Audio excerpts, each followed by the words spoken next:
So let me read this to you. Ilang Pariseo at ilang kampo ni Herodes ang pinapunta kay Jesus upang siluin siya sa kanyang pananalita. Lumapit sila sa kanya at ang sabi, "Guro, nalalaman po namin kayo tapat at walang pinanginginian, sapagkat pareho ang pagtingin ninyo sa lahat ng tao at itinuturo ninyo kung ano ang kalooban ng Diyos sa mga tao. Naaayon po ba sa kautusan ang pagbabayad ng buwis sa Cesar? Dapat ba kaming bumuwis o hindi?" Ngunit balit ni Jesus na sila'y nagkukunwari, kaya't sinabi niya sa kanila, "Bakit ba ibig ninyo akong siluin? Bigyan ninyo ako ng 1 denaryo, titignan ko." At kanilang binigyan siya.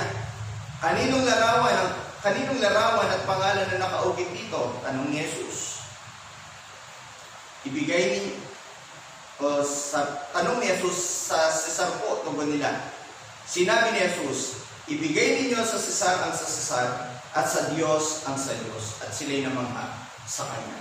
Ito po ang salita ng Panginoon. Muli po tayo manalangin. Panginoong Diyos, anuman po yung belong sa iyo, anuman po yung para sa iyo, nawa ay matanggap mo mula doon sa mga pagmamay-ari mo. Dalangin po namin na sa oras po na ito, pagkahambulin mo po yung puso ng bawat isa. Maghayag po kayo sa bawat isa po sa amin. Upang sa ganoon, Panginoong Diyos, tunay na makita mo na lahat ng nagsasalita, lahat ng nagsisigawan, na sila'y mga Kristiyano at anak ng Diyos, makita mo na namumutawid sa buhay at sa pagsasalita ng bawat isa ang katotohanan ng salita mo. Panginoon, sa oras na ito, hinihiling ko po, samahan mo po kami at turuan mo po kami. Paging teachable po ang heart po namin sa pangalan ni Jesus sa paminalangin. Amen at amen. Amen. Okay, so good morning once again. I hope clear na clear pa rin po ang aking salita sa inyo, ang aking boses sa inyo. Okay? Dito po sa binasa po natin, makikita po natin kung paano gustong siguin ng mga Pharisees, ng mga alagad ni Herodias, ni Herodes, alagad ni Herodes ang ating Panginoong Jesus. Pero, okay, again, hindi naman nila malalamangan, hindi naman nila may isahan talaga ang Panginoong Jesus. Hindi pa man sila nagtatanong, alam na ng Panginoon ang nasa isip po nila. But, this message, these verses, may malaki po itong maitutulong sa atin, malaking lesson ang matututunan po natin dito. Are you ready, kapatid? To discover, yung isa pa, okay, sa lalim ng mensahe ng Panginoon para po sa bawat isa po sa atin. Okay. So, ang title po ng aking message po ngayon, kaninong larawan? Okay? Kaninong larawan? Sabihin nyo nga po, kaninong larawan? Kaninong larawan? Yan, medyo delayed po yung mga kasama ko po dito. Okay? So, I think kailangan po nating i-enhance pa yung wifi para yung signal po. Okay, amen. Okay. Sabihin nga po natin, kaninong larawan? Kaninong larawan? Iyon. Good. Yan, good. Okay, so kaninong larawan? Maraming mga taong ayaw sa Kristyanismo, Ayaw nila sa Christianity, ang dami-dami daw na bawal, dami kasing bawal, at ang tindi daw ng demand sa buhay nila. Okay, isa sa malaking problema po ito ng mga tao. Kasi nga po, ang mindset, when it comes to Christianity, bawal ng ganito, bawal ng ganito, bawal ng ganon. At dahil nga dito, maraming mga tumatanggap sa Panginoon ang nadadala ng mga maling paniniwala. Dahil ang gusto nga nila ay maging malaya sila. So, mga kapatid, most of the people, they thought na pagiging Kristiyano ay pagiging bilanggo sa tradisyon, sa relihiyon. Ito yung mindset po nila. Okay? At even yung mga tao nung unang panahon, akala nila, gusto lang magpasikat ni Jesus, gusto lang gumawa ni Jesus ng sarili niyang kingdom, where in fact, they never know na yung sanlibutan nilikha sa pamamagitan niya at siya mismo yung lumikha nito. Kaya nga, they were trying to destroy Jesus with the questions, Kaya nga po mga kapatid, questions are kapag tinanong mo, dineliver mo ng tama, magiging powerful ito. That it can persuade, that it can change lives. Ano? Kaya maging ano po tayo, maging aware po tayo. Kaya itong mga tao na ito, noong unang panahon na yon, talagang they were really are offended sa ating Panginoong Jesus. Okay? So, tandaan po natin ito mga kapatid. Hindi ibinigay ng Diyos ang kautusan para tayo ay pahirapan. Ibinigay niya ito sapagkat mahal tayo ng Diyos. Okay? Amen po ba? Amen. Hindi pahirap yung mga nababasa po natin sa Bible. Instead, ito po ay may malaking maitutulong sa buhay po natin para maayos ito, para matuto po talaga tayo na ipamuhay. Kasi nga po, hindi tayo nasanay na mabuhay sa kabanalan eh. Hindi tayo nasanay sa katwiran at sa katarungan. Most of the time, people are being misled by the teachings of the world. Kung pupunta kayo sa iba't ibang mga lugar, kung pupunta kayo sa iba't ibang mga nayon, sa iba't ibang mga probinsya, iba't ibang mga kultura, kaya nga pag ipinasok na ang salita ng Panginoon, kapag ipinasok na si Jesus, naninibago sila. At kapag sila yung mga naging Kristiyano na parang tingin nila, or mismo tayo, nung mga naging Kristiyano tayo, parang ang hirap-hirap na po ng ating buhay nung naranasan po natin ang pagiging Kristiyano. Pero mga kapatid, ito po ang katotohanan. When we violate God's purpose for our lives, doon nagiging empty ang buhay natin. But when we live ayon sa kanyang kalooban, mabubuhay tayo ng matubig, may pag-ibig at maligaya. Remember this mga kapatid, God has given us His law, God has given us His word, ang salita ng ating Panginoon, hindi para maging empty yung buhay natin. Kaya po nagiging empty yung buhay natin, lalo na yung mga Kristiyano po, tagal na natin Kristiyano, tapos parang feeling natin, empty po tayo. Because yun nga po, ang pagkakaunawa po natin sa salita ng Panginoon. We think that we have a God na puro utos, na puro panakot, na puro bawal, parang hinahadlangan niya lahat ng kagustuhan mo, hinahadlangan niya. In fact, God really loves us. God really loves you. Kaya niya ibinigay yung mga batas po na ito. Okay? Doon po sa ating binasa, makikita rin po talaga natin na even that these people mastered yung law, pero hindi po nila ito pinamumuhay. Pinamumuhay pa rin po nila yung pagiging makasalibutan. Itong mga tao po na ito. Okay? If you live according to God's will, if you live according to God's word, your life will never be the same again at hindi magiging empty yung life mo when you live according to His word. At makikita mo lalo yung purpose na meron ka. Then, as a Christians, na nakatira po sa ibabaw ng lupa o sa mundong ito, ano po ba talaga yung ating dapat gawin? Ano po ba dapat talaga yung maintindihan at matutunan po natin? Okay? At dapat maintindihan po din natin, gusto po talaga ng diablo na destroy, na wasakin yung buhay po natin. Kaya gumagamit po siya ng iba't ibang mga tao, gumagamit po siya ng iba't ibang mga idea, mga ideolohiya, no? Para tayo po mga Kristiyano na tumanggap na sa Panginoon ay muling bumalik doon sa dati po nating kalalagayan. Pero mga kapatid, balikan ko lang po ulit itong binasa po natin. Ang context po nito ay gusto talaga nilang silahin si Jesus. Kaya ang tanong nila kay Jesus, ito ay tungkol sa pagbabayad ng buwis. Pero dinala po sila ni Jesus sa mas lalong importanteng buhay. Kaya nga yung tanong, kaninong larawan? Okay?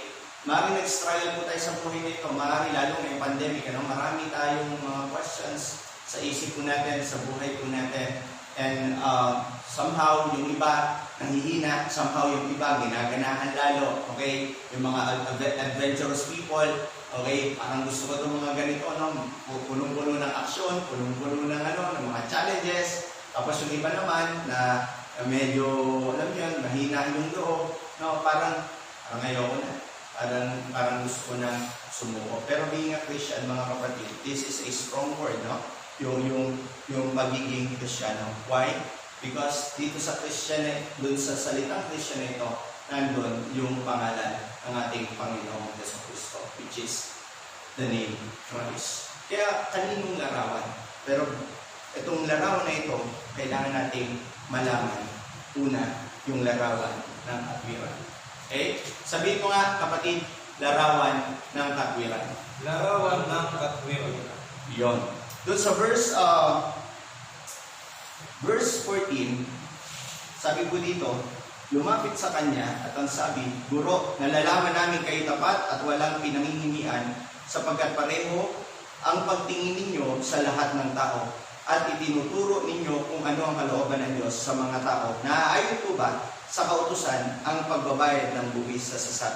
Dapat ba kaming bumuwis o hindi? This question is a powerful question. Pero mga kapatid, kailangan din po nating makita itong powerful na word din na ito. That being a Christian, you bear the image of righteousness. Amen? Hello? Naglalaan? Okay. Being a Christian, you bear the image of righteousness. Dapat nakikita ang katwiran sa buhay ko natin. Sinasabi nila kay Jesus, Lord, nalalaman namin, no? Alam daw nila. Okay? Pero ang totoo, hindi naman talaga nila nalalaman kasi sarado ang kanilang mga puso. And tayo po, mga Kristiyano, dapat buksan na po natin ang ating puso na kapag ikaw ay Kristiyano, nasa iyo ang larawan ng katwiran. Dahil nga tinanggap mo si Jesus sa buhay mo. And He is the righteousness of God. Amen? Amen. Amen po ba? So, maraming mga Christian nagtatanong, mali bang magtrabaho paglinggo? Mali bang maging tapat sa kumpanya na pinagtatrabahuhan? Mali bang maglingkod sa gobyerno? Mali bang maging faithful sa gobyerno? Mali bang maging mabuting magulang? Mali bang pumasok sa trabaho paglinggo? Ito yung mga questions na minsan nagiging struggle po ng mga Kristiyano sa buhay po nila. Tinatanong nila, mali daw ba? Okay? Pero ito naman po yung another question na gusto ko lamang pong ibangga dito sa mga katanungan na ito. At kayo na lang po ang humatol, mga kapatid. Ang tanong ko naman, tama bang baliwalain ang Diyos? Okay? Nagigets niyo po? Tama bang baliwalain ang Diyos sa paglinggo? Tama bang baliwalain ang Diyos sa kanyang mga salita? Tama bang huwag pansinin ang mga gawain patungkol sa Diyos? Tama ba na i-ignore mo na lang yung discipleship? Remember, you bear the image of Christ. And we are pursuing to be Christ-like. Pero, ang mga Kristiyano, instead na maging Christ-like, ang mga Kristiyano, imbis na makita sa buhay nila yung pagiging katulad ng ating Panginoon, hindi na ito makita. Bakit? Kasi nga, ang nagiging problema, instead of living in a righteous life, in a right life, no? Bumabalik pa rin doon sa dating buhay. Kapatid, napakabuti mong tao pag tapat ka sa company. Napakabuti mong tao pag mabuti kang magulang. Napakabuti mo kapag naglilingkod ka ng tapat sa gobyerno. Pero kapatid, huwag mo naman sanang kalimutan ang pinakamahalaga sa buhay mo. Walang iba, kundi ang ating Panginoon. Kung matuwid na buhay ang gusto mo, gawin mong lahat para sa Diyos. Kailanman hindi na itutuwid ang buhay ng isang tao o ang buhay niya ay layo sa Diyos. Amen po ba? So, sabi dito, gusto nilang silahin si Jesus. Ang tanong, naaayon po ba sa kautusan ng pagbabayad ng buwis sa sasat? Dapat ba kaming bumuwis o hindi? Naaayon ba? Naaayon ba mga kapatid? Pangalawa, larawan ng katapatan. No? Image of righteousness. Image of faithfulness. Okay? Bilang mga Kristiyano, ikaw ang larawan ng katapatan. Amen po ba? Hindi naman dinidemand sa iyo na maging perfecto ka. Pero gusto ng Panginoon maging malapit ka sa Kanya. Di ba the more na kung sino yung kasama natin, the more na nagiging kamukha natin sila. Sa pagsasalita, sa pag-uugali. Amen? Kahit na minsan sa amoy pa eh. Di ba? Nagiging katulad natin sila eh. Okay? Minsan sa estilo. Nagiging ganun na rin tayo. Kung dati rakista ka, ngayon dologs ka. Di ba? Okay? You bear, no? Yung tinatawag po nating image of faithfulness. Dun sa verse, dito sa verse 15, sabi dito, ngunit batid ni Jesus na sila yung nagkukunari at sinabi niya sa kanila, bakit naibig ninyo ako suluhin? Bigyan ninyo ako ng isang denaryo. Okay? Should be paid or shouldn't be. But Jesus knew their hypocrisy. Okay? Yan yun eh. Ang hirap po sabihin mo, Kristiyano ka tapos hypocrite ka. Amen? Amen. Huwag tayo Kristiyano sa pananamit lang. Dapat Kristiyano po tayo sa kabuuan. Susunod na yung pananamit. Pero kailangan ang puso. Nasa katapatan. Alam ni Jesus yan. Why are you trying to trap me? He asked, bring me a denarius and let me look at it. Okay? When it comes to sincerity, nagtatanong ba tayo para makilala natin ang Diyos? Are we saying and give questions para mas lalo nating makilala ang Diyos? O para lang ipakilala natin sa Diyos kung sino tayo? Kapatid, hindi pa tayo binubuo. Pinaplano pa lang tayo buhay ng ating mga magulang. O aksidente man, no, na tayo po ay nabuo. But it doesn't mean you really are accident.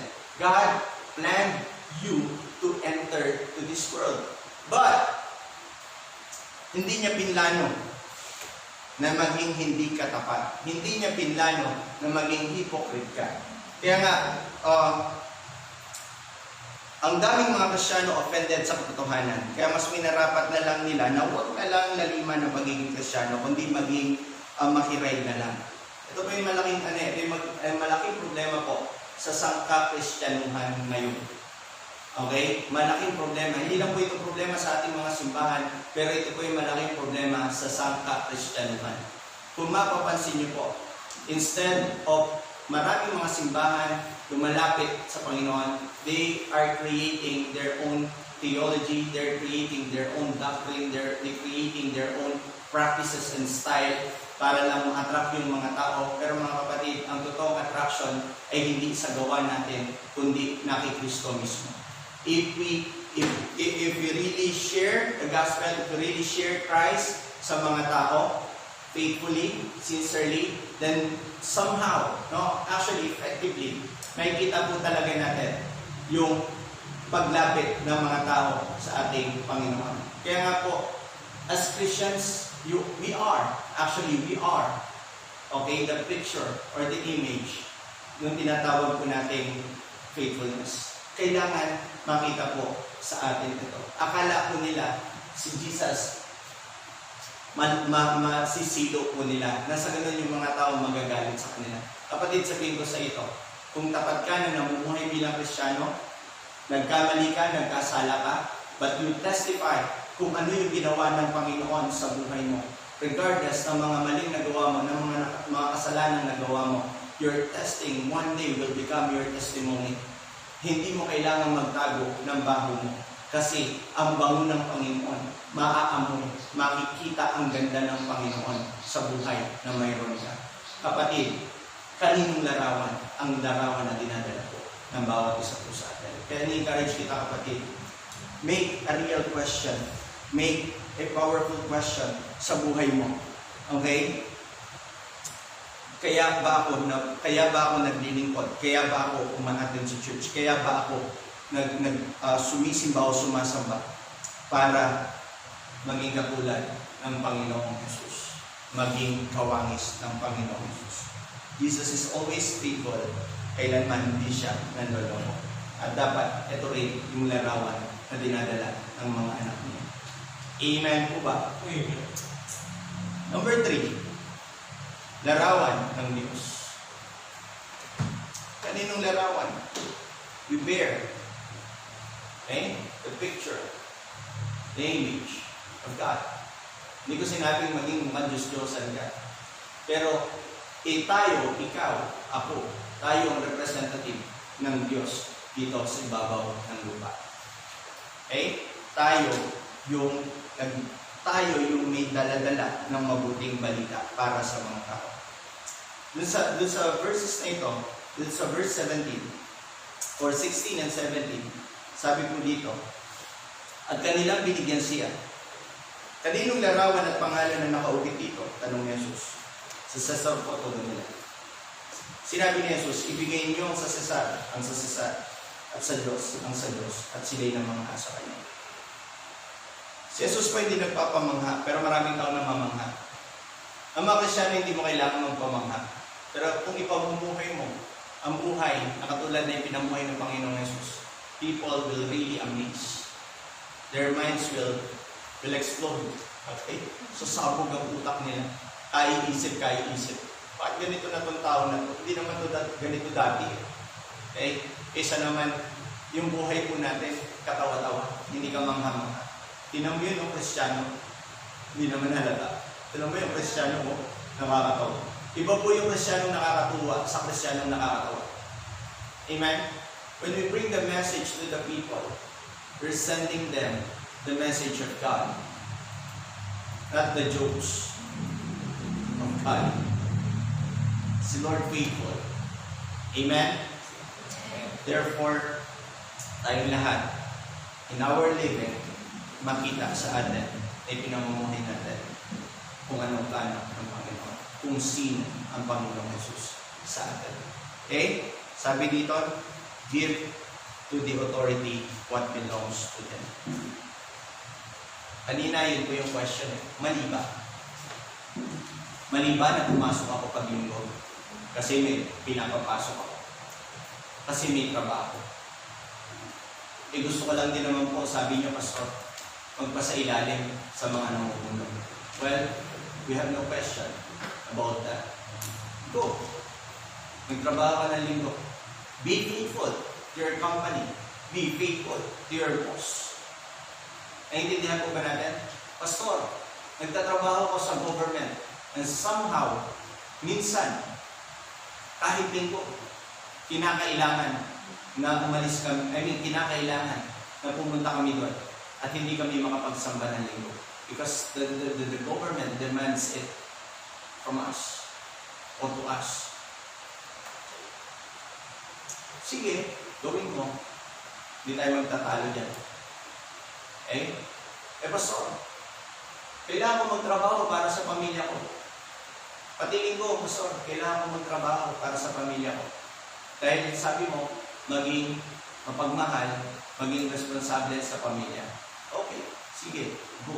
Magtrabaho ka ng linggo kung gusto mo. If that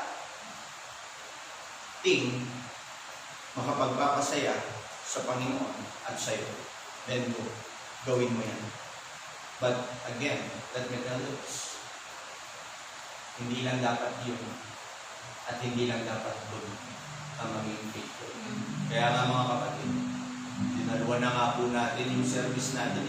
Isa sa umaga, isa sa hapon, para wala ka na lusot. Pero patuloy ka pa rin magpapalusot. Kapatid, tama na maging faithful ka, maging loyal ka sa company. Tama na maging loyal ka sa family, maging faithful ka sa family. Tama na maging loyal ka sa government o sa bansa natin. Pero huwag mo namang kalimutan na maging faithful sa Panginoon. Because your loyalty, your faithfulness sa mga aspects ng buhay, it demands things from us, sige, go. So that the people, they can see how a Christian who bears the image of Christ really works. Pero kapatid, huwag naman natin maging Diyos-Diyosa ng trabaho natin. Huwag naman maging Diyos-Diyosa ng pamahalaan natin. Huwag naman maging Diyos-Diyosa ang sarili nating pamilya. Para talikuran.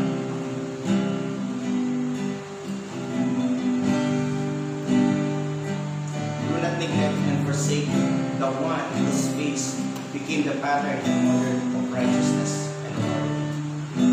Kanino mukha ang nasa isang dinari? Kay Cesar. Si Cesar ay isang tao. Inuukit ang mukha sa isang dinari. Sa isang dinari. And human being was created in the image of God. Therefore, human being belongs to God. Bigay mo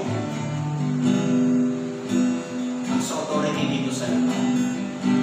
Pero ibigay mo ang sarili mo doon sa may authority sa buong sangkatauhan. Ibigay mo sa Cesar, pero ibigay mo ang sa Diyos. Kung nakikita mo kapatid ang sarili mo, nilikha ng Diyos, pagmamayari ng Diyos, at gusto ng Diyos, kapatid, bigay mo ang sarili mo sa Panginoon. Amen? Amen po ba mga kapatid? Amen. Well, sorry naging medyo emotional ako. Kasi nga po, we really need to understand who we really are. At kanino talaga tayo bilong. Hindi ka nabilong sa kasalanan. Hindi ka nabilong sa kalugmukan. Hindi ka nabilong doon sa kahabang-habang na kalalagayan. At kung nandun ka pa ngayon, let me tell you, Jesus cares. Nagmamalasakit ang Diyos. Kaya nga siya bumabay para sabihin niya, anak, akin ka. You belong to me. Gusto kita iligtas, gusto kita ituring na tunay kong anak. Kapatid, huwag naman natin talikuran na nagligtas sa atin. Pahalagahan natin siya, paglikuran natin siya, maging tapat tayo sa Panginoon. Tayo na kanyang mga nilikha ayon sa kanyang wakas. We are all created in the image of God, but men dishonor His face. Nakakalungkot isipin, ano? Tingnan niyo lang ito, ha? Pagtingnan natin nilang tayo. Bakit ang tao na ito hindi nakinig sa lumikha sa kanya? At ang pinakinggan niya isang hayop. Amen? Si Eva, kinausap ng ahas. Tinuruan naman sinabihan din naman ni Adan. Pero ibig sa pakinggan ang sinabi ng Panginoon, pinakinggan ng ahas. Ano nangyari sa kanila? Nahiwalay sila sa presensya ng Diyos. Nalabas sila sa iyo. Kapatid, ngayon, pinakon Panginoon Jesus sa krus. Ang mga nilabas sa Eden, gustong ibalik ng Panginoon sa paraiso. Gusto sabihin sa inyo ng Panginoon, anak, akin. Para mangyari yun, kapatid,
kasabihan na hindi namin makikita ang lahat ng Panginoon.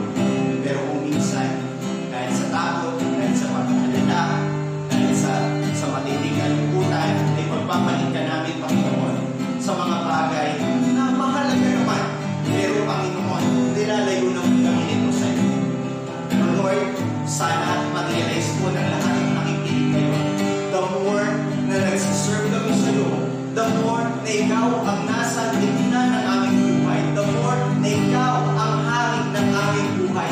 Lahat ng mga bagay na ito, Panginoon, magandang pamilya, magandang trabaho, magandang negosyo, magandang posisyon sa gobyerno o sa kumpanya man, hindi mo ipagkakait sa mga anak mo.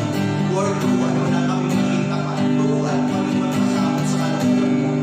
We will see your power. We will see your glory. Panginoon, salamat po. Salamat sa mensahe nito. Pagpalain mo po ang bawat isa. Pagpalain mo po lahat ng nakinig. May their dreams, may their prayer be answered in the name of Jesus. Maraming salamat po, Panginoon, sa umagang ito.